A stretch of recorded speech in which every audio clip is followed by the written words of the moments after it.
Hi there, welcome back to another episode of Dave's Desk Bible Basics. Today we're looking at the letter to the Philippians, another letter written by Paul in approximately AD 61 to the Roman colony of Philippi from Paul in house arrest in Rome. And Philippi, another important city, a Roman colony, so the citizens of Philippi are Roman citizens, so there's a bragging rights within Roman law. So these are people who have legal status within the Roman Empire, people who would have a certain degree of self-confidence. Often people who move there have moved there retired from Roman military experience. So these are people from Greek, Latin origins, so not many Jewish people within the church there, so there's no Old Testament references within the book of Philippians. But I guess people who are used to being on the front foot of life, who are used to going out and making their own destiny. And it's another fairly unusual letter. In many ways, it's like a letter you might see today if you're in the church from a missionary overseas. So it's full of thanks for a gift that's been given to Paul to help him during his confinement in Rome, and also news about Paul's plans and Paul's intentions. And that sort of pastoral, personal sort of communication. But he uses the occasion of this thank you letter to also send them some teaching. So he teaches on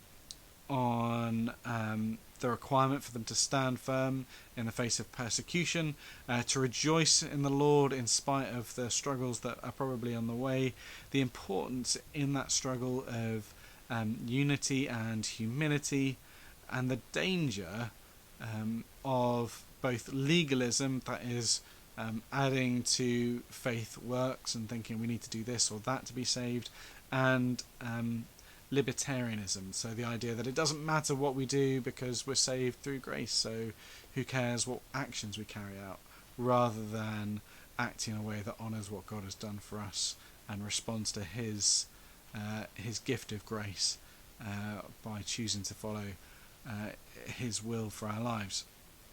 And it's very much tuned for this Roman audience, and it's full of a really positive, joyful outlook. Joy in its various forms 16 times within what is a relatively short book. It reminds me of, and I've obviously never been a professional sports player, but it reminds me of the idea of coach's halftime pep talk. It's all about encouragement to keep going, to keep pushing forward, to have a sense of drive and vision for what could be.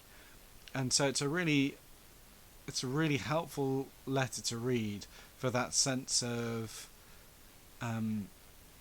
enthusiasm and excitement about faith. If we're feeling slightly trudgy in our worship, it's a good place to go.